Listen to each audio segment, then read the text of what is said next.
ثم رفع الطفل إلى السماء ونادى ونادى ونادى: يا أهل الكوفة، يا نقضي العهد، هذا الطفل من ذرية رسول الله وهو يتلظى عطشا، فاسقوه شربة من الماء كي لا يموت عطشانا ظمآنا.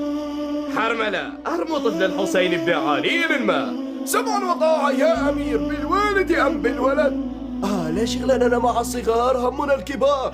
اسقوه. كلا لا تسقوه، اقطعوا لي نسل هذا البيت ولا تبقوا لي على هذا البيت من باقية. أين حرملة؟ أين حرملة؟ نعم يا أمير، اقطع لي نزاع القوم يا حرملة. لك ذلك يا مولاي.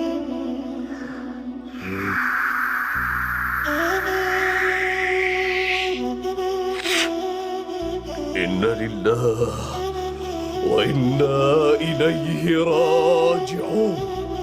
ربنا تقبل هذا القربان من عبدك. أنا من مغيث يغيثنا، هل من ناصر ينصرنا؟ أنا من ذاب يذب عن حرم رسول الله. إن كان دين محمد لم يستقم إلا بقتلي، فيا سيوف خذيني.